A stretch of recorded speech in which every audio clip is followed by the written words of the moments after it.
अल्लाह, खुदा, ईश आदि नाम एक ही शक्ति के हैं।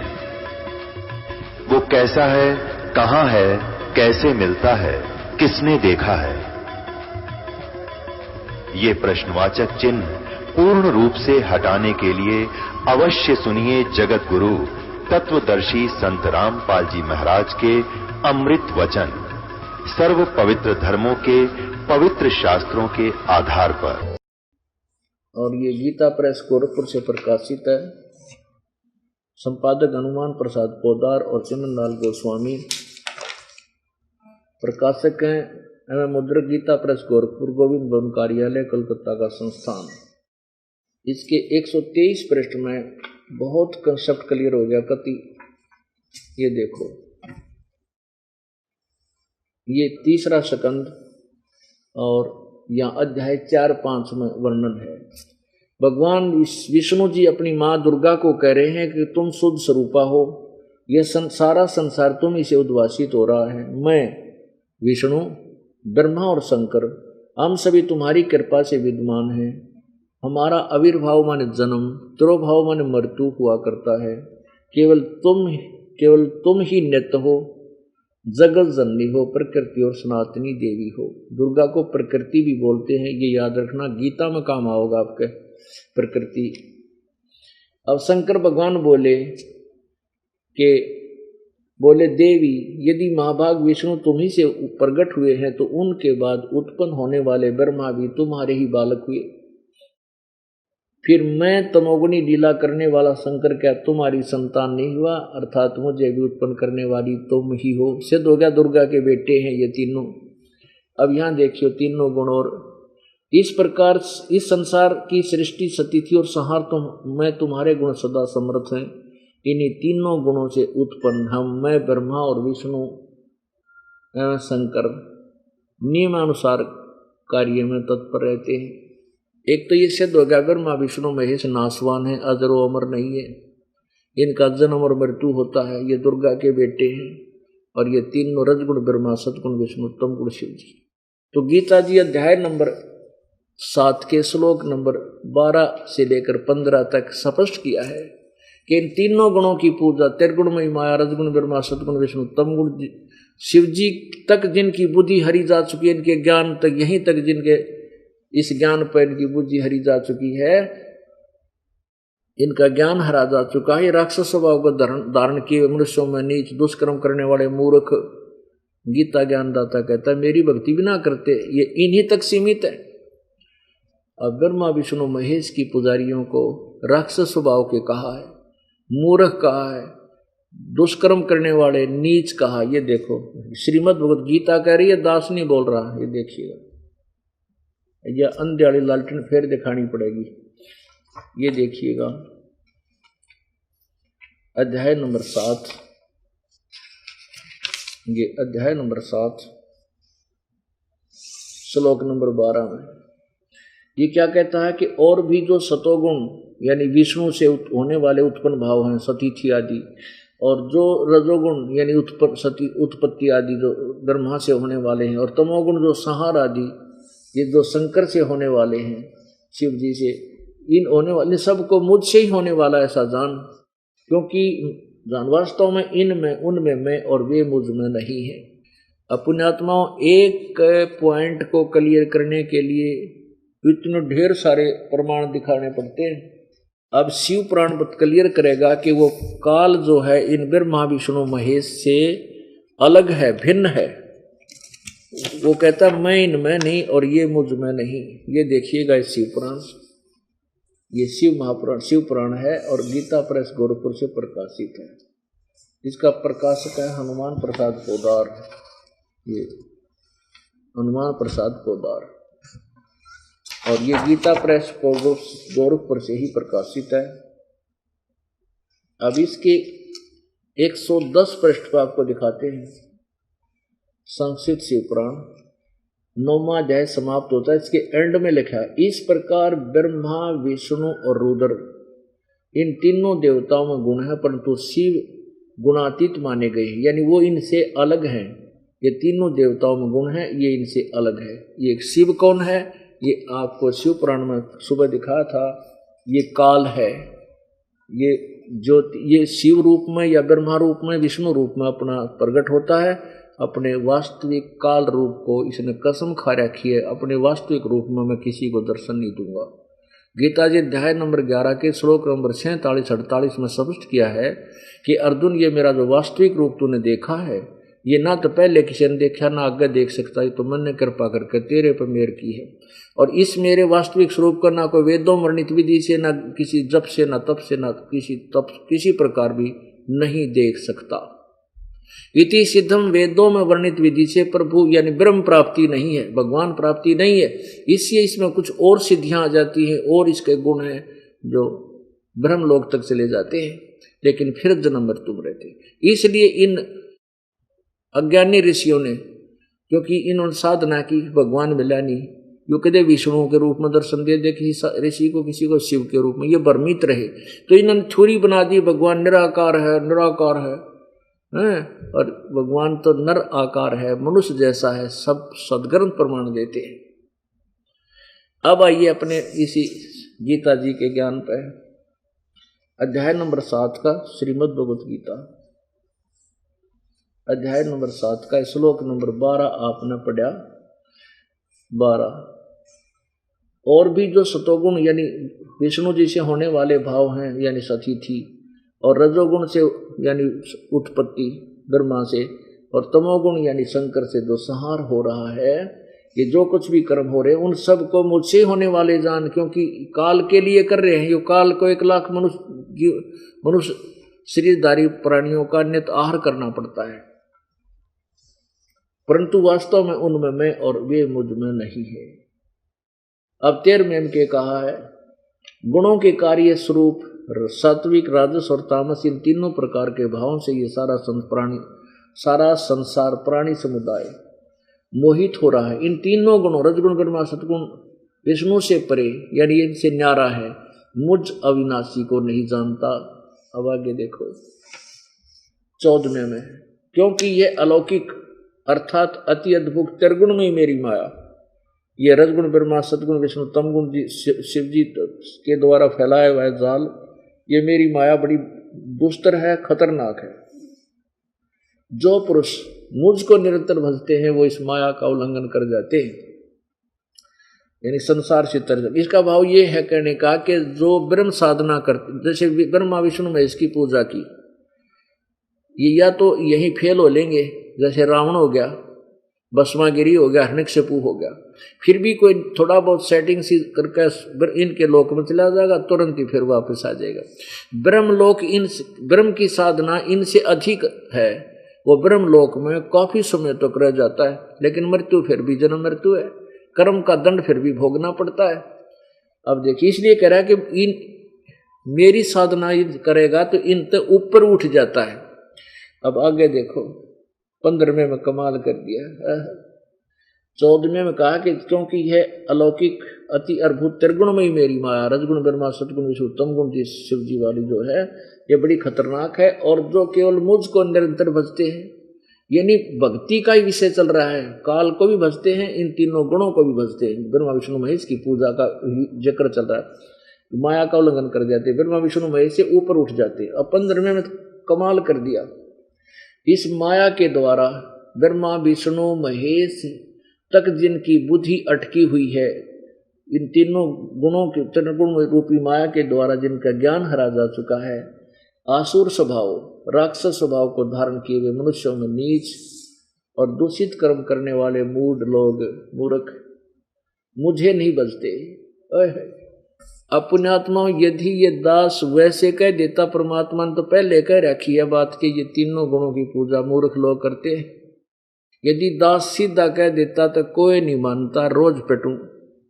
और ई में साथ में ये लालटेन दिखा दूं, देख आपके ही ग्रंथ में लिखा है, तो सभी पुण्यात्मा हिंदू समाज के जो श्रद्धालु, इनको अजरो अमर सर्वशक्तिमान महेश्वर, इन नकली संतों द्वारा बताई हुई दंत कथा लोक वेद से आधारित थी, अब तत्व ज्ञान को समझकर सब सेट होने लग रहे हैं। भाई रो काट दिया महाराज जी ने, तोड़ पाट दिया। कति ईसा ज्ञान कदे देखा को नाम रोज पढ़ा करते इन सदग्रंथों ने, हमारा कदे बुद्धि बनाई बात।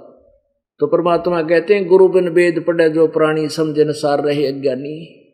गुरु बिन काहू न सतगुरु बिन काहू न पाया ज्ञाना जो थोथा वो छड़े मूड किसाना। अब जैसी ये ऋषि में ऋषि ने कहा वेदों का ऐसा ज्ञान नहीं खुद माने, और वेद में क्या लिखा है इनको पता है को नहीं। अब श्री विष्णु जी का ज्ञान आपने सुबह देखा कि कहते हैं कि विष्णु जी तप कर रहे थे, ब्रह्मा जी ने पूछा कि आप किसकी साधना करते हो, आप तो भगवान हो। वो कहते मैं देवी की साधना करता हूँ, दुर्गा की, अरे इस तो ऊपर कोई देवता मैं तो मानता नहीं। अब देवी पुराण के प्रथम स्कंद में 28 पृष्ठ पे लिखा है, 28-29 पे गीता प्रेस गोरखपुर से प्रकाशित है। अपने आत्मा देखो, ये वेदों का विष्णु ने ज्ञान ना, ब्रह्मा ने ज्ञान नहीं, शिव जी ने ज्ञान नहीं, तो क्यों नहीं? क्योंकि वो तत्वदर्शी संत इनको मिला नहीं। सतगुरु बिन काहू न पाया ज्ञाना जो थोथा बूछड़े मूड किसाना। गुरु बिन वेद पढ़े जो प्राणी समझे न सार रहे अज्ञानी। इन वेदों को पढ़ने वाले ये अज्ञानी थे, क्योंकि सतगुरु बिना ये वेद पढ़ा करते थे। अब आपको गुरु मिल गए, ये दास, आप वेद पढ़ रहे हो, बिल्कुल ए से लेकर जेड तक आप सच्चाई से परिचित हो जाओगे।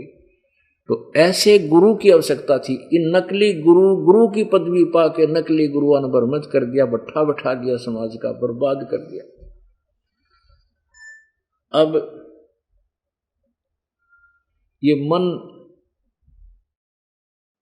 मन जो है देखो, इस अज्ञान को लाखों करोड़ों श्रद्धालुओं ने जुबानों को सहर स्वीकार कर लिया। अरे ये दास कह रहा है छोड़ दो इनको बच्चों, ये गलत है ना, नो कति नहीं मानता। अब इस मन की गंदी आदत है। अब जैसे कहीं कितने सांग सिनेमा होता हो, गांव में जेकर चल जाए कि वहां कंपटीशन हो रहा है, कोई बात कर रहे हो ना दो जने, तो तीसरा दौरे से जाता होगा ना, पास से निकल गया होगा, न्यू का घर है, क्या कह रहे थे तुम बताइयो, कहाँ वो कंपटीशन, कहाँ रागनी होंगी आज। तो उन पर पूरी खोज लेकर उन आगे बैठा पाओ, कंपटीशन चलता चलता सुन लेगा। और हम आप कहोगे आजा सत्संग में चल लेंगे, बाण भाई को कहना पड़ता, सहेली को, मित्र को, तो वो कहेंगे ना को ना टाइम, समय को नहीं होगा। अब समय कद होगा और फिर देखोगे, फिर कद देखोगे कि मेरा कब टिकट कट गया। एक भगत था और उसका एक मित्र था, बिल्कुल अच्छा मित्र था, लेकिन एक भगत का समझ में आ गई, उसने नाम ले लिया, उपदेश लिया। फिर उसका फर्ज बना कि इस अपने मित्र को भी भक्ति में लगाऊं और सत्संग में लिया करूंगा। रोज जाके कह भाई आजा भगत जी चलेंगे सत्संग में। उन्होंने कहा ना भाई फुर्सत को नहीं, मुझे टाइम नहीं है, फुर्सत नहीं है, यानी समय नहीं है। तू दट खाली आदमी, और मेरे छोटे छोटे बालक हैं, काम करना है भाई, ये करना। अब जब भी वो जावे ने का फुर्सत नहीं है, समय नहीं है। कुछ दिनों के बाद क्या हुआ, वो मर गया, मृत्यु होगी उसकी। अब मृत्यु होगी तो उसको उठाकर चले भाई फूकने के लिए, अंतिम संस्कार करने के लिए चले। तो सभी जो वो जा रहे थे जुलूस में, उस जनाजे में, कहते हैं भाई राम नाम सत्य है, सत्य बोले गत है, राम नाम सत्य है, गत बोले बोलो सत्य है। तो वो क्या कहता उसका मित्र, वो भी साथ साथ जा रहा था, लकड़ी साथ लेकर, ने बोला आज भाई को फुर्सत है। वो तो कह रहे थे कि राम नाम सत्य है, सत्य बोले गत है, वो कहे आज भाई को फुर्सत है। अरे ये गधा बनेगा कि तो जाकर आज होगी फुर्सत। वो बालक फिर भी रह गए, वो परिवार भी रह गया जिसके लिए दिन देखा ना रात हैं, और मर गया। बता कौन सा पटा लिखवा रखा का हम इतने वर्ष तक जीवाएंगे, काल का तो एक सेकंड का भरोसा नहीं, कब कड़च कर दे। तो इसलिए ये काल जो है ये मन है, और मन ने उल्टी बात नहीं, वो जल्दी स्वीकार करे, राक्षी ना करता ही। हम कितने प्रमाण देते हैं। आपने पहले जो साधना करते थे, आप कोई शुक्रवार का व्रत रखा था और उसने कोई न कह देना मंगलवार का और शुरू कर दे, तुरंत शुरू कर देते थे। और कोई न कह देना वहाँ मनसा देवी पर सारी मनोकामना पूर्ण होती है, और वो मन मानो बालाजी जाने वाला भी मनसा देवी पे खड़ा पावे जब कर्ण की देर है। और ये भी नहीं कह दे भाई ये सब शास्त्र विरुद्ध साधना इनको त्याग दो, आ जाओ बरवाड़ा सत्संग आश्रम में और नाम ले लो, सारी तो बुराई छूटे। और ये 36 प्रकार की साधना पंगे पा रखे देवता की, इनकी छूटे और सीधी भक्ति और मोक्ष ना स्वीकार करता। क्यों नहीं करता? मत दे दी है बालम बैरेनु, मत तो दे दी है बालम बैरेनु, मत तो दे दी बैरेनु, मत तो दे दी है बालम बैरेनु। ये आत्मा रोती है ईब, नो कहे भगवान अब मैं क्या करूं, मैं तो इस बैरे के व्याधि अर्थात इस काल ने इस आत्मा का मन के साथ संयोग कर दिया। अब ये रो रही है और कहती है कि भगवान मैं क्या करूं, मैं तो इस बैरे को दे दी। अब ये अच्छी बात ने तो सुनता नहीं, संसारिक लोगों की बात को सुन लेता है, सदग्रंथों के आधार पर ये कुछ भी करने तैयार नहीं, उल्टे काम ने स्वीकार कर लेता है। मत दे दी है बालम बैरेनु, मत तो दे दी है बालम बैरेनु, मत तो दे दी है बालम बैरेनु, मत तो दे दी है बालम बैरेनु। संसारी दी गलनू चिन्ह ना बूझे शब्द जो गहरे नू, संसारी दी गल्ला चिन्ह ना बूझे शब्द जो गहरे नू। ये मुर्दों से ती प्रीत लगावे ना जाने सतगुरु मेरे नू, ये मुर्दों से ती प्रीत लगावे न जाने सतगुरु मेरे नू।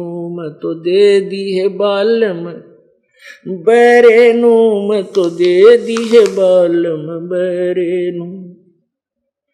श्वेत छत्र सिर मुकुट बिराज देखत ना उस चेहरे नू। ऊंची थड़ियां खेती बोवे ये भूल गए निज डेरे नू। ऊंची थड़ियां खेती बोवे ये भूल गए निज डेरे नू। ये संसार समझदा नहीं कहंदा श्याम दोपहरे नू। मैं तो दे दी है बालम बैरे नू, मैं तो दे दी है बालम बैरे नू।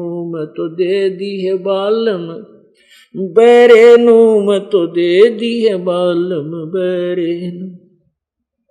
श्वेत छत्र सिर मुकुट बिराजे देखत ना उस चेहरे नू। श्वेत छत्र सिर मुकुट बिराजे देखत ना उस चेहरे नू। गरीब दास ये वक्त जात है रोवोगे इस पैरे नू। मैं तो दे दी है बालम बैरे नू, मैं तो दे दी है बालम बैरे नू। मैं तो दे दी है बालम बैरे नू, मैं तो दे दी है बालम बैरे नू। अब यह आत्मा क्या कहती है, रोक है कि ये संसारी की बातें न तो जल्दी मान ले मन, और न बूझे शब्द जो गहरे नू। अब ये गहरा ज्ञान तत्व ज्ञान आपको बताया जा रहा है, इस पर ध्यान नहीं देता है। बोला ना ठीक से हम तो ठीक लाग रहे हैं, हम ठीक लाग रहे हैं, हमारी नहीं सुनकर जी कति। और जब बोले इसकी बिरानमाटी सैकड़ों इस पर आपत्ति आ जा कि तो कोड लाग रहा है कि तो और नुकसान हो रहा है, नुकसान पर नुकसान। फिर चलता है यो इधर उधर धक्के खान, और फिर नु कहीं कितने ले चाल बने बता।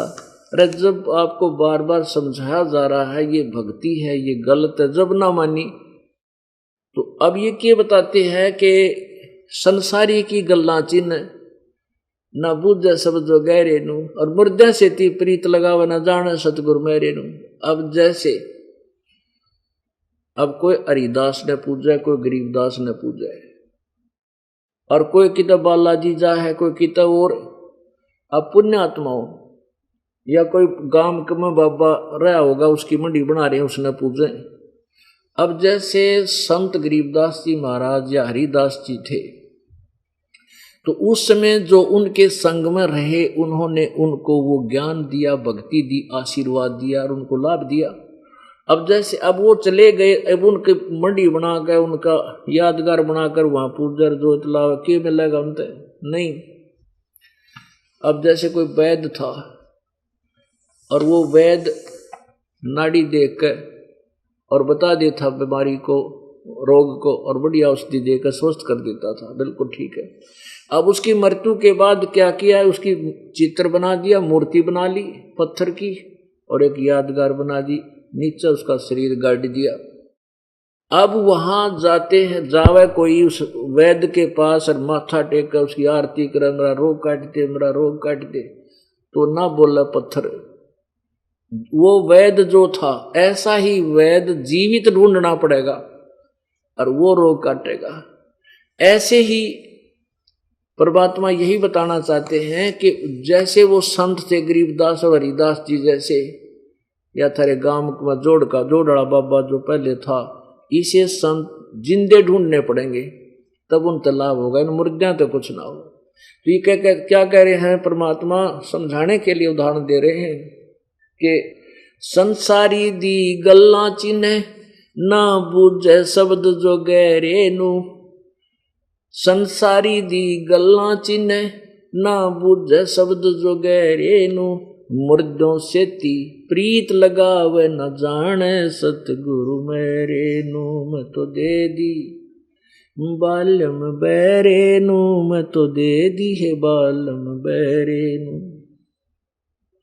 श्वेत छतर शेर मुकट बिराज देखत ना उस चेहरे नू, अर्श कुर्स पर श्वेत गुमट है जहां सतगुरु का डेरा, अर्श कुर्स पर यानी इस आसमान के आखिरी छोर पर सतलोक में, और एक सफेद गुमच है, उसके अंदर परमेश्वर कबीर जी विराजमान है। और कहते हैं देखत ना उस चेहरे नू, ये सतभक्ति करके उस परमात्मा के पास नहीं जाते। ऊंची थलियां खेती बो में भूल गए निज डेरे नो। अब ऊंची थलियां जैसे ऊंचे पर पहले सिंचाई का साधन ये ट्यूबवेल और नहर नहीं थी, केवल वर्षा से होता था। तो एक तो नहर होती है नीचा सथल, बहुत अच्छी उपजाऊ जमीन, और एक होती है ऊंची थली जिस पर वर्षा होगी तो पानी नहीं डटता, नीचे जल आ जाता है डैर में। तो हाँ, कोई अनजान व्यक्ति कहते हैं तुम ऐसी साधना कर रहे हो, ऊंची थलियों पर खेती बो कर बैठ गए, एक दाना नहीं होता, और डैर को भूल गए, वो उपजाऊ जमीन जो समतल है उसने भूल गए, जो आपको ठाठम ठाठ कर दे, खूब दन देती है। तो इन देवी देवताओं ब्रह्मा विष्णु महेश ब्रह्म पर ब्रह्म की पूजा तो ऊंची थली समझ लो, और कबीर परमात्मा परमेश्वर पूर्ण ब्रह्म की भक्ति ये डैर में बीज बो दिया, समझ लो डूंडा ठा दे। तो यहाँ क्या बताते हैं, ये संसार समझदा नहीं कहंदा श्याम दोपहरे नो। कोई नो कह दे भाई ये भक्ति छोड़ दो, तो कहना बस ठीक है, बिल्कुल सही है, मौज हो रही है। और इस लोक काल के लोक में ये भगवान सुख नाम की चीज सब दिनों के मौज हो रही है।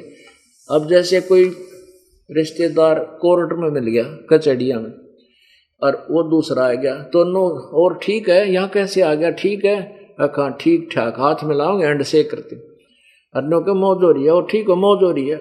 और जल्दी में इतना हाथ छूटर, जल्दी ढूंढो कोई गवाह आया है कि नहीं, कोई वकील बिरा नहीं खींच पाएगा, कदे आज नो हो जा, इतनी यानी कोर्ट में महादुखी प्राणी जाता है, कति दुखी, और वहां भी नो के मौज हो रही है। कोर्ट कर मौज का कौन सा मेल, हमने आदत पड़ गई केवल मौज कहने की, और मौज नाम की चीज इस पृथ्वी पर नहीं है।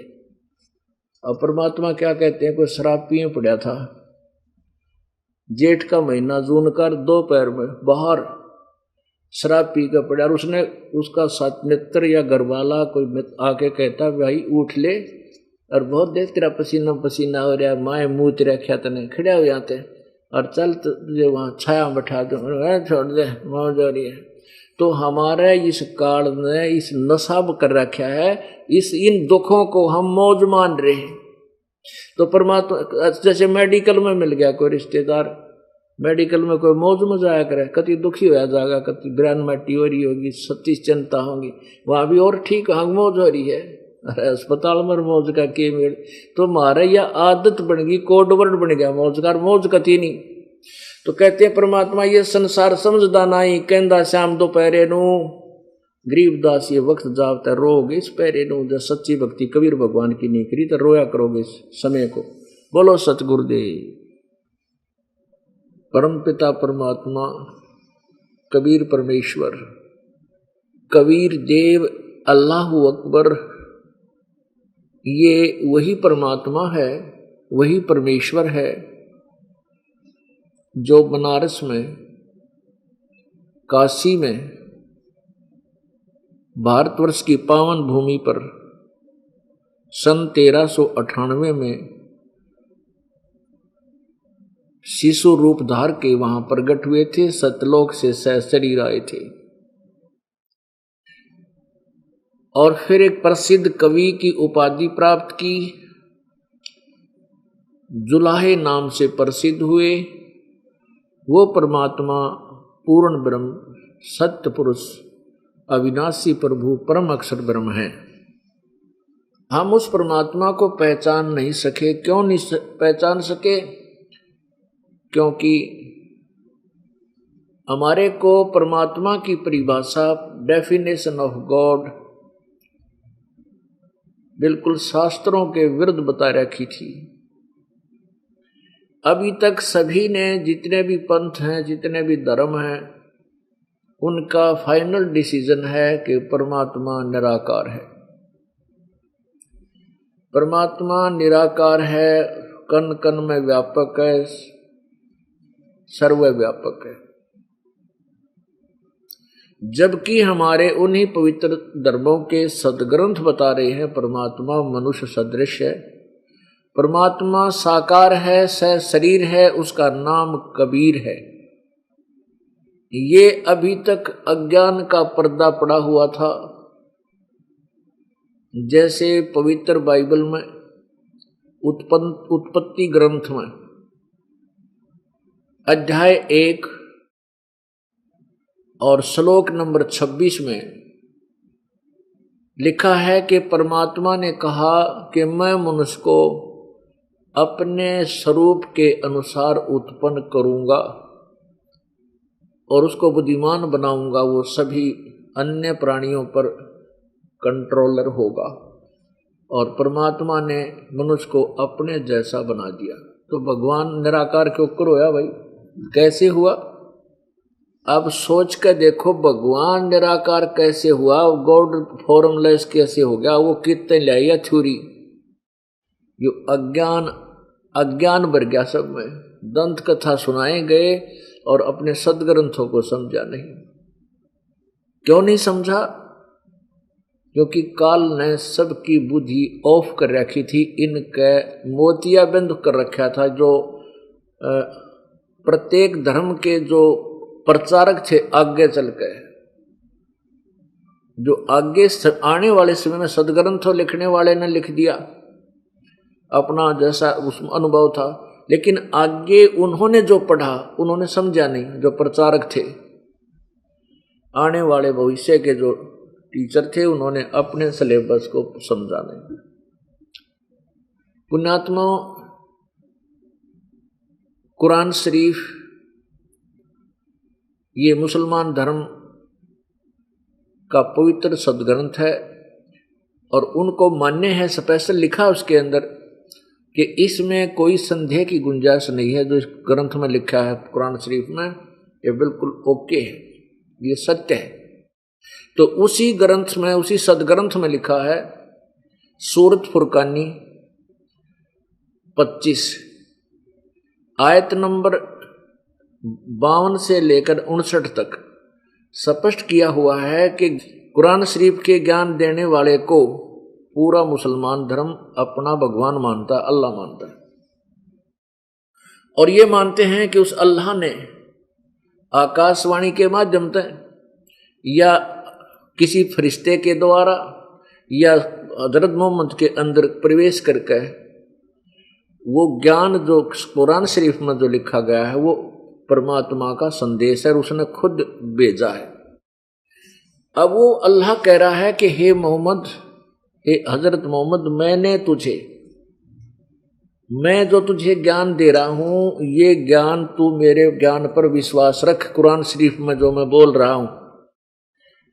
और ये काफिर जो लोग हैं जो परमात्मा नहीं मानते कबीर को, वो अन्य देवी देवताओं की अन्य बुत बना कर पूजा कर रहे हैं, उनकी बातों में मत आना। वो इसके लिए संघर्ष करना, झगड़ा लठ नहीं बजाना। जिहाद का अर्थ लड़ाई नहीं, संघर्ष होता भी उसके, तो उनकी बात ना मत मानना। सबसे बड़ा संघर्ष ये है कि हम जो समाज के लोकवेद से न्यारा चलना, वो सबसे बड़ा संघर्ष है। और फिर ये बताया कि ये वही परमात्मा है जिसने 2 दरियाओं को मिला चलाया, जिसने 7 दिन में सृष्टि रची है, और इसका नाम कबीर है। वो अल्लाह कबीर है जिसने 7 दिन में सृष्टि रची और 6 दिन में सृष्टि रची, 7वें दिन तख्त पर जा बिराजा। वो अल्लाह कबीर है। अल्लाह बड़ा लिख दिया उन्होंने, अनुवाद करता हूं, वो अल्लाह कबीर है, बड़ा रहमान है, बड़ा दयालु है। उसकी खबर, उसके विषय में जानकारी किसी बाखबर से पूछ देखो। बाखबर वेल नोन यानी तत्वदर्शी संत से पूछो। तो इससे सिद्ध है कि पवित्र कुरान शरीफ का ज्ञान इनकम्प्लीट है, पूर्ण नहीं है। हम इसको गलत नहीं कह सकते, लेकिन अधूरा है। जो हजरत मोहम्मद का खुदा जो ज्ञान दे रहा है वो तो लिपिबद्ध हो चुका है इसमें, कुरान शरीफ में। फिर वो खुद कहता है कि उस कबीर परमात्मा के विषय में जिसने वह सृष्टि रची है 6 दिन में, वो तो 7वें दिन तख्त पर जा विराजा। तख्त पर जा विराजे का अर्थ है एक देशीय साकार है, सर्वव्यापक नहीं है। जब ये खुद मानते हैं कि 7वें आसमान पर खुदा रहता है, तो साकार होया, यानी किसी शेप में तो है वो, तो वो वहां तख्त पर जाकर बैठ गया। और वही प्रमाण कुरान शरीफ पवित्र बाइबल दे रहा है कि वो उस परमात्मा ने, जिस परमात्मा ने 6 दिन में सृष्टि रची, 7वें दिन विश्राम किया, उसने कहा कि मैं मनुष्य को अपने जैसा बनाऊंगा, और ऐसा ही बना दिया, उसको ऐसा ही उत्पन्न कर दिया। तो परमात्मा नर आकार है, निराकार नहीं है, नर आकार, मनुष्य जैसा सदृश देहधारी मनुष्य जैसा है। हाँ, परमात्मा जैसे हमारा शरीर है इसके मैटेरियल में और परमात्मा के शरीर के मैटेरियल में बहुत अंतर है। एक तो मिट्टी की मूर्ति हो, एक सोने की हो, कभी भी नष्ट ना हो, इतना अंतर समझो। पुण्यात्माओं, इन दोनों धर्म के पवित्र सदग्रंथों ने रल मिल कर स्पष्ट कर दिया कि परमात्मा सह शरीर है, उसका नाम कबीर है, वो मनुष्य जैसा है। अब जैसे पवित्र वेद, ये पवित्र हिंदू धर्म के ग्रंथ माने जाते हैं, इस पवित्र वेद में आपको दिखाते हैं ऋग्वेद मंडल नंबर 1 सूक्त नंबर 31 और मंत्र नंबर 17 में स्पष्ट लिखा है कि परमात्मा मनुष्य जैसा है। हे परमेश्वर, आप मनुष्य सदृश देहधारी हो। अब इन अनाड़ियां ने, अज्ञानियां ने जो ठेका ले रहे थे इन सदग्रंथों को, कहते हमने समझ रखा है, हम इन्हीं के अनुसार से आपको ज्ञान दे रहे हैं। इन्होंने बैठा रखा था सारे समाज को, अपने सदग्रंथों के विपरीत ज्ञान दे रखा था। यदि इन्होंने सही बता रखा होता, यो दास शर्मा दर्द नहीं करता। सच्ची बात बताऊं और बुढ़ा को आऊं, क्योंकि ये नकली लोग जिनकी दुकानें बंद होने को जा रही हैं, ये अब इन मुश्किल माच रही है कि क्यों कर इज्जत बचावा। इन समाज के बिगाड़ बनाने में कुछ लेना देना नहीं है, इन तो अपनी रोजी रोटी चाहिए। अगर ये समझदार बुद्धिमान है, मेरा सहयोग देना चाहिए और स्वीकार कर लेना चाहिए जो अभी तक गलत कर रहे थे। हम ना करेंगे तो करवा कर छोड़ दूंगा इनके हाथ खड़े करवाने हैं मैंने, जितने भी नकली संत हैं। एक दिन आओगा वो दिन देख लेना। और जनता इनको धिक्कारेगी, नकलियों तुमने जुल्म कर दिया, इतनी झूठ बोला करें, इतने अनमोल जीवन को बर्बाद करने लग रहे, जरा सी बात समझ रहे। एक मनुष्य जीवन बालकों का खेल नहीं है मिलना। ये देखिएगा ऋग्वेद, पवित्र ऋग्वेद प्रथम मंडल, ये महर्षि दयानंद सरस्वती द्वारा अनुवादित है। ये कहाँ से छपा है? प्रकाशक है सार्वदेशिक आर्य प्रतिनिधि सभा, 3/5 महर्षि दयानंद भवन, रामलीला मैदान, नई दिल्ली। अब देखना सूक्त नंबर 31 और मंत्र नंबर 17। ये देखिएगा ऋग्वेद मंडल नंबर 1 सूक्त नंबर 31 और इसका मंत्र नंबर 17। इसमें लिखा है मनुष्यवत अग्नि। इन्होंने मनुष्यवद अग्नि का ऐसे अनुवाद किया है। देखो मनुष्यवत, इस मनुष्यवद का संधि छेद किया गया, खुद स्वामी जी ने किया है मनुष्यवत। तो अग्नि माने परमेश्वर। अब अग्नि माने परमेश्वर है, ये सिद्ध करना होगा कि ये, क्योंकि इसने तो ठेका ले रखा था दानंद ने तो दुनिया को गुमराह करने का और वेदों के ज्ञान का गोबर करने का।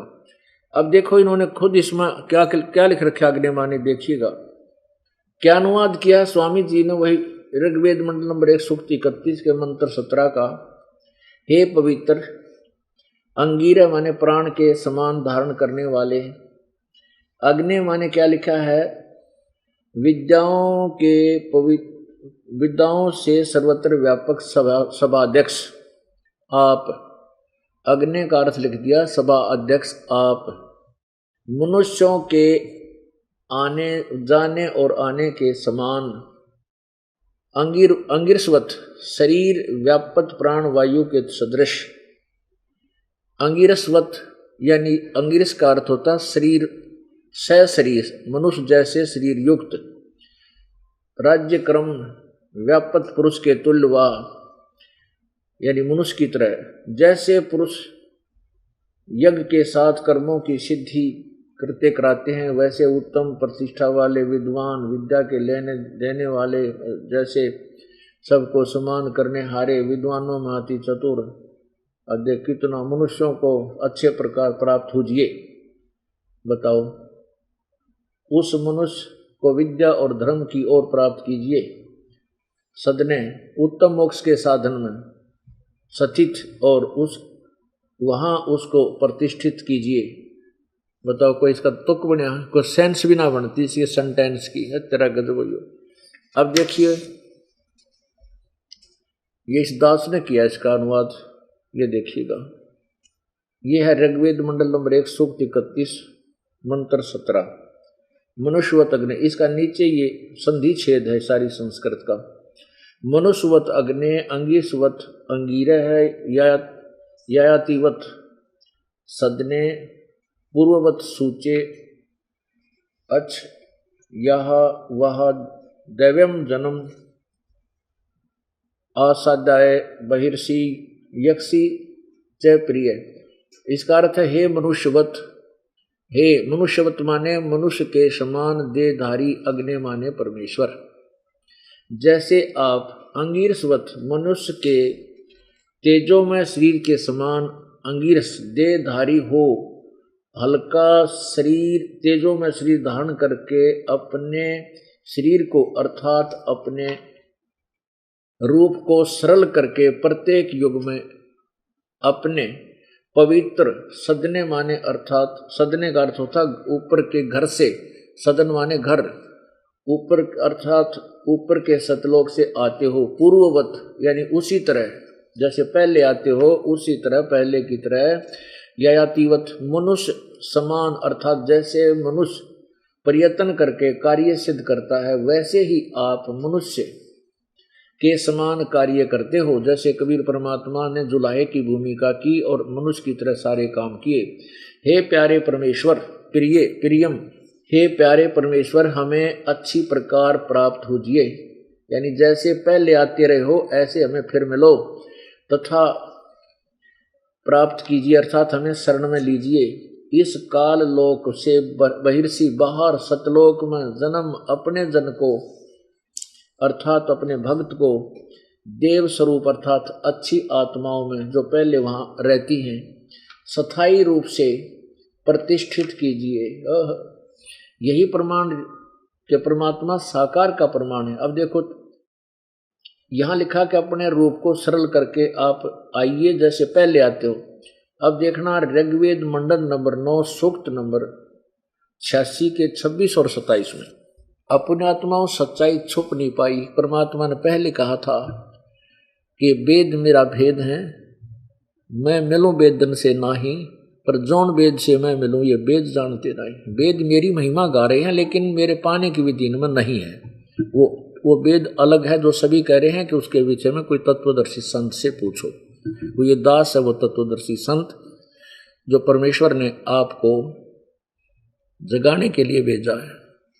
परमेश्वर कबीर जी ने इस दास को तत्वदर्शी संत बना करके आप पुण्य आत्माओं के लिए भेजा है कि आपको मैं परमात्मा की पहचान बताऊं और सत्य भक्ति दे करके सतलोक पहुंचाऊं।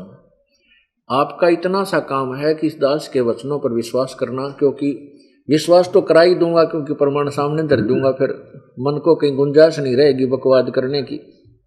और फिर ये साधना इतनी कोमल है और इतनी वैल्यूएबल है, इतनी महत्वपूर्ण है कि थोड़ा भी कम सिमरण कर लोगे, यानी कुछ कम भी हो जाएगा तो भी आप पार हो जाओगे। करना तो खूब है लेकिन थोड़ा बहुत कम भी रह जाएगा और श्रद्धा सही रही तो भी आपको परमात्मा पार करेंगे, क्योंकि दयालु है, इनको मालूम है कि काल भक्ति करने ना दे 36 समस्या पैदा कर रखी इस जीव की जान ने है। तो परमात्मा धीरे धीरे पहले तो आपकी समस्या हल करेगा, फिर आपको दृढ़ विश्वास होगा कि हाँ भगवान मिल गया ही मुझे। भक्ति भी करोगे और आपके काम भी सरेंगे, दूना विश्वास होता चला जाएगा। अब देखिए यही प्रमाण के परमात्मा जैसे ऋग्वेद मंडल नंबर 1 के सूक्त 31 मंत्र 17 में कहा है कि यही परमात्मा जैसे आप पहले आते रहे हो ना, प्रत्येक युग में आते हैं परमात्मा अपने तेज पुंज का हल्का शरीर बना के, कि उसी तरह फिर आओ और आप ना मनुष्य की तरह काम करके अपना प्रयत्न से निर्वाह करके दिखाते हो, मनुष्य जैसे कर्म करते हो ऐसे ही फिर करो ताकि हमारे को वो सत्ज्ञान मिल सके। कालना में भ्रमित कर रखा है, ये वेद गवाही दे रहे हैं, दास अपनी तरफ से नहीं। अपनी तरफ से तो हम पहले ही बता रहे थे, भगवान ऐसे आते हैं, उन्होंने खुद बता रखा अपनी महिमा सिंपल लैंग्वेज में, अब उसका समर्थन वेद कर रहे हैं। तो हमारे हृदय में यह बात सच्ची जचेगी, वह सचमुच परमात्मा तो कबीर ही है जो बनारस में एक धानक रूप में आए थे। अब देखिए ये पवित्र ऋग्वेद मंडल नंबर 9, ये देखना प्रकाशक है सार्वदेशिक आर्य प्रतिनिधि सभा, महर्षि दयानंद भवन, रामलीला मैदान, नई दिल्ली। ये है सूक्त नंबर 9 और मंत्र नंबर 86 और श्लोक नंबर 26-27। ये देखिएगा मंडल नंबर 9 सूक्त 86 और इसका मंत्र नंबर 26। इसमें कहा कि यज्ञ करने वाले यजमान के लिए परमात्मा सब रास्तों को सुगम करता हुआ, यज्ञ माने धार्मिक अनुष्ठान, पूजा, इसका अर्थ है यज्ञ माने पूजा, यज्ञ माने पूजा होती है, यानी धार्मिक अनुष्ठान साधना। यज्ञ कहो चाहे साधना कहो, पूजा को पूजा करने वाले, इन्होंने यज्ञ लिखा, यही कुछ भी सोचिए ठीक है। कोई पूजा यानी पूजा करने वाले यजमानों के लिए परमात्मा सब रास्तों को सुगम करता है, यानी उसके जीवन रूपी सफर में कोई भी दिक्कत है उसको ठीक कर देता है। उनके विघ्नों को मर्दन करता है, नष्ट कर देता है, उनके पापों को, आने वाले संकटों को, उनके विघ्नों को, विघ्न यानी संकटों को मर्दन माने नष्ट करता है, उनको पवित्र करता हुआ और यानी साधक को पवित्र करता हुआ और अपने रूप को सरल करता हुआ वह कांतिमान परमात्मा, ये लिखा है कबीर। अब इन्होंने यहाँ क्योंकि ये समझ गया कबीर अतो, हम इसको कबीर अतो यानी अपनी लैंग्वेज में हम कबीर कहा करते, कबीर बड़े की मात्रा लिखने लगे, वह को बै लिखने लगे, जैसा हमारा लोकल लैंग्वेज का उच्चारण था। इन्होंने क्या किया, इस कबीर को कवि लिख दिया, कबीर, और कबीर का अर्थ कर दिया सर्वज्ञ। यहाँ हम लिख दें नहीं कि वह कांतिमान, हरियत माने वैसे मनुष्य जैसे शरीर, तेजों में शरीर वाला परमात्मा, यहाँ लिख दें कबीर परमात्मा, कवि की जगह, कबीर की जगह हम कबीर लिख दें। कबीर है जो विद्युत के समान क्रीड़ा करता हुआ, यानी बिजली की तरह अपने वर्णीय पुरुषों को यानी श्रेष्ठ भक्तों को प्राप्त होता है, आकर मिलता है।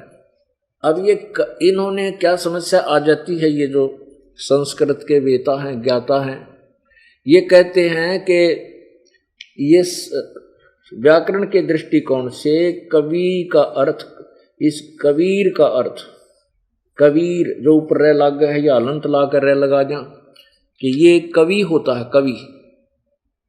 और कवि का अर्थ ये सर्वज्ञ करते हैं, तो कवि कोई सर्वज्ञ हुआ आज तक? या आपने भी इतना पढ़ा होगा, BA BA कर रखी बच्चा ने, कि तक कवि माने सर्वज्ञ लिखा। कवि का अर्थ सीधा अर्थ तो कवि का होता है काव्यकार, एक पोइटर राइटर यानी कविता लिखने वाला, तो वो कोई भगवान हो सके? ये कबीर देव है, कबीर। इसको अरबी भाषा में कबीर अल्लाह कहने लगे, हम इसको कबीर साहब कहने लगे। संस्कृत में इसको कबीर देव कह देते हैं, कबीर मनीषी, कबीर अग्नि, कबीर अमितौजा। ये कबीर देव जो है ये कबीर साहब है। जैसे यजुर्वेद है, ये पवित्र यजुर्वेद है, और इसका संधि छेद कर दें हम, ये ऊपर वाला रे हटा के वेद नारी लिख दें और यहाँ 2 बिंदी लगा दें, और कहीं पर इस यजुर्वेद की महिमा हो और केवल यजु लिखा हो, यजुम या यजुअसी यजु, तो उसका अर्थ यदि हम यजुर्वेद ना लिखेंगे तो यजु का अर्थ कर दें ठाक है। यजु का अर्थ है कि साधना की यज्ञ ऋचाएं, यज्ञ ऋचाएं जिसके अंदर है, यजु माने यज्ञ ऋचाएं, यज्ञ करने की के श्लोक मंत्र। अब वो है क्या, मैं इवनो लिख दिया, इसका अर्थ कर दिया, और ये ना लिखा कि ये जो यज्ञ रचाए हैं उस पुस्तक को यजुर्वेद कहते हैं, यजुर्वेद। हम तो इसी प्रकार यदि हम कवि का अर्थ कर देंगे, नो कवा को ना यो कबीर है भगवान जो ऐसी लीला करता है, तो कैसे पहचानेंगे उसको? अगर ये व्याकरण इन्होंने बनाई है, भाषा फर्स्ट है और व्याकरण नेक्स्ट है, बाद की बात है। व्याकरण, भाषा पहले है, व्याकरण बाद में है। तो हमने भाषा से व्याकरण बनाई है, अगर व्याकरण गलत बन गई है तो उसको ठीक किया जाएगा, क्योंकि इनका अनुवाद ऐसे थे, वेदों को समझे क्या थे, व्याकरण के बनाई होगी, उसमें भी इसी कारण से त्रुटि रही है व्याकरण में, क्योंकि ये वेदों को समझ नहीं सके, भाषा को समझ नहीं सके। आगे देखो, अब ये दास ये बता रहा है कि वो परमात्मा, अब ये दास पहले से कहता रहा था आपको कि वो सच्चाई थी जो परमेश्वर ने स्वयं बताई है, कि वहां सतलोक में परमेश्वर का शरीर बहुत तेजों में है।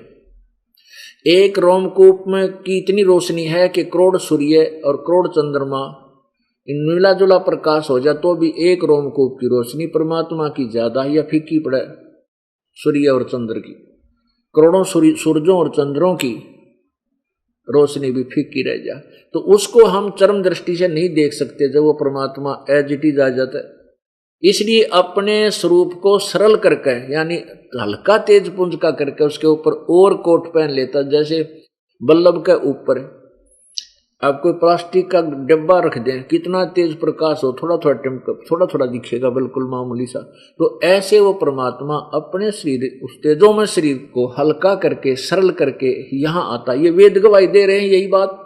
फिर देखो ऋग्वेद मंडल नंबर 9 सूक्त माने नंबर 86 26 मंत्र में यज्ञ करने वाले यजमानों के लिए यानी जो साधना करते हैं उन भक्तों के लिए सब रस्तों को सुगम करता हुआ उनके जीवन के सफर को सब रास्ते साफ कर देता है, कोई कठिन बाधा नहीं आती, और उनके विघ्नों को, विघ्न माने संकटों को मर्दन करता है, नष्ट कर देता है, और उनको पवित्र करता हुआ यानी सब बुराई छुटवा देता है। और अपने रूप को यानी रूप तो सह भगवान का साकार हुआ, अपने रूप को सरल करता हुआ यानी हल्का तेज पुंज का बना के वह कांतिमान परमात्मा कबीर, इन कबीर का अर्थ सर्वज्ञ कर दिया, हम यहाँ लिखते हैं कबीर, विद्युत के समान क्रीड़ा करता हुआ यानी बिजली जैसी गति से और शीघ्रता के साथ वर्णीय पुरुषों को प्राप्त होता है। वर्णीय माने श्रेष्ठ, अच्छे भगत, मतलब बहुत श्रेष्ठ भक्तों को आकर प्राप्त होता है जो अच्छी आत्माएं होती हैं। और परमात्मा खुद कहते हैं अपने उस तत्व ज्ञान में, जैसे गीता जी अध्याय नंबर 4 के श्लोक 32 में कहा है कि उस विशेष ज्ञान, विशेष जानकारी, विस्तृत जानकारी भक्ति मार्ग की उस परमेश्वर सच्चिदानंद घन की वाणी में है। तो क्या कहते हैं, जैसे आप ब्रह्म वेदी में पढ़ते हो, गैबी ख्याल विशाल सतगुरु अचल दिगंबर थीर है, भक्ति हेत आन काया दर आए, अवगत सत कबीर है। फिर कैसे बताते हैं, अब वो भी जो वेद गवाही दे रहे हैं परमात्मा की वाणी में, वो भी ज्ञान है। परमात्मा की वाणी में वो भी ज्ञान है जो वेदों में है और वेदों से न्यारा भी है। वो सवसम वेद है, वो 5वां वेद है। क्या लिखा है कि धन सतगुरु उपदेश देवा और 84 ब्रह्मेट ही और तेज पुंज अन्य दे धर के इस विध हमको भेंट ही। तेज पुंज का हल्का शरीर लेकर के वो परमात्मा इस प्रकार हमें आकर के यहाँ संसार में मिलते हैं और वही वेद गवाही दे रहे हैं। बताओ, तो पुण्यात्माओं परमेश्वर का ज्ञान जो पहले दिया हुआ था वो बिल्कुल ऑथेंटिक है और इन नकली ऋषियों ने इसको रिजेक्ट कर रखा था, ये लाल कूड़े में डाल रखा था। और इस दास को परमात्मा ने पारखू बनाया, जोरी बना दिया, उस लाल को परख लिया और उठा के अपने सीने से लगा लिया। अरे आपको बता रहा हूं कि ये लाल ले लो, आप बहुत शीघ्र धनवान बन जाओगे। ये सतनाम, सच्चे नाम रूपी लाल आपको दिया जा रहा है। सतनाम रूपी इसकी बहुत ज्यादा कीमत है। एक श्वास, उस श्वास की, एक सिमरन की इतनी कीमत बताई है परमात्मा ने कि सतनाम एक पालड़े में रख दे तराजू के में, और एक सतनाम का एक सिमरन की कमाई और 3 लोक पासंग दर दे, उसका तो कोई खाता है को ना। इस पृथ्वी लोक और स्वर्ग लोक और पाताल लोक की तो वैल्यू है नहीं। और 14 लोक चढ़ावे, ये ब्रह्मा का लोक, विष्णु का लोक और ब्रह्म लोक और शिव का लोक और दुर्गा का लोक और इंद्र का लोक, ये इससे अलग और 14 लोक है। ये 14 लोक दूसरे पालड़े में रख दे और तो ना तुलाया राम रंगोरियो। तो एक सिमरन की कमाई इतनी ज्यादा है कि वो पलड़ा भारी रहेगा और ये 14 लोग ऊपर न उठ जाएंगे, इतनी कीमत इनकी नहीं है। सतनाम पालड़ रंग होरी हो, 14 लोक चढ़ावे राम रंग होरी हो, 3 लोक पासंग धर रंग होरी हो, तो ना तुलाया राम रंग होरी हो। तो ये लाल है, एक लाल की कीमत करोड़ों रुपए है। और जब वो लाल आपका न मिल जाए तो फिर होगे ना सेठ कति। तो ये सिमरन आपको थोड़ा भी कर पाओगे तो भी आपके काल के ऋण को शीघ्र मुक्त करवा कर सतलोक ले जाने योग्य बन जाओगे, लेकिन रहना मर्यादा। अब सतनाम के अंदर 2 अक्षर हैं। जैसे आपको संत मत भाग राधा स्वामी सावण सिंह जी के प्रवचनों में लिखा है। उन्होंने कहा कि गुरु ग्रंथ साहिब में लिखा है कि सोए सतगुरु पूरा कहावा जब 2 अक्षर का भेद बताओ, और खुद उसमें आगे अड़ंगा डाल रखा है ना कि वो 2 अक्षर तो आगे मिलेंगे पर ब्रह्म मरे पाछे मिलेंगे तने तेरा गजब हो। और यहाँ कह रहा है कि वो 2 अक्षर का भेद बताओ, वो सतगुरु पूरा है। और आप ये 5 नाम दे अड़ंगा कति कितना जोगे भी को नहीं, ये 5 नाम काल के हैं। और एक शब्द है संतोष शब्द है शब्द बखाना, और शब्द 5 फंसा शब्द कोई, और शब्द नहीं पहचाना। ये 5 नाम काल ने उच्चारण किए, और इन्होंने इस काल के द्वारा उच्चारित नामों में भी गड़बड़ कर रखी। एक सतनाम जोड़ दिया, एक शक्ति की जगह सतनाम जोड़ दिया, और एक वैसे अपनी तरफ से। तो कहने का भाव ये वो 5 नाम भी ये दास आपको देता है, कमलों के ये नाम अलग है। अब आपको परमात्मा ने जो हमें पहले बताया था वो ज्ञान आज हमारे सदग्रंथ समर्थन कर रहे हैं, तो आपको दृढ़ विश्वास हो जाएगा कि हमारे गुरुदेव जो बता रहे हैं वो बिल्कुल सत्य है। और फिर आपको कोई डाउट नहीं रहेगा, कोई किसी प्रकार की शंका नहीं रहेगी। और शंका समाप्त होने के उपरांत ही भक्त ये जीव भक्त बनता है, अन्यथा इसने कोई भी बका देगा, डिस्टर्ब कर देगा, तो वो छोड़ देगा नाम न। वो काल का दूत अब आप पर प्रभाव नहीं डाल सकेगा, क्योंकि आपको ये दास इतना योग्य बना देगा कि यहाँ के ब्रह्मा विष्णु महेश आ जाए तो भी आप उनसे डगमग नहीं हो सकते ज्ञान में। उन्होंने भी चला लोगे, उनको ही विचलित कर छोड़ोगे।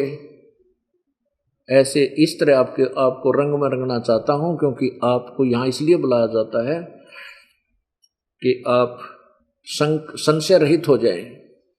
अब इसमें स्पष्ट किया है ऋग्वेद मंडल नंबर 9 सूक्त नंबर 86 के मंत्र नंबर 26 में कि वो परमात्मा साधना करने वाले के रास्तों को सुगम कर देता है, उसके विघ्नों का मर्दन नष्ट कर देता है, फिर उनको पवित्र करता है, और फिर अपने रूप को सरल करता हुआ, यानी साकार तो है, रूप तो है उस मालिक का, हल्का तेज पुंज का बना करके फिर वर्णीय पुरुषों को आकर मिलता है, उन पुण्यात्माओं को मिलता है। किन किन को मिला? आदरणीय धर्मदास जी को मिला, आदरणीय संत गरीबदास जी को मिला, आदरणीय दादू साहेब जी को मिला, आदरणीय संत मुलुकदास जी को मिला, आदरणीय नानक साहेब जी को मिला, आदरणीय घीसा दास जी को मिला। वो परमात्मा अपने श्रेष्ठ भक्तों को, श्रेष्ठ आत्माओं को आकर मिलता है। वही बता रहा है, ये वेद बता रहे हैं, और ये दास तो आपको पहले बताया करता है। ये वेद तो अभी देखने लगा ये दास।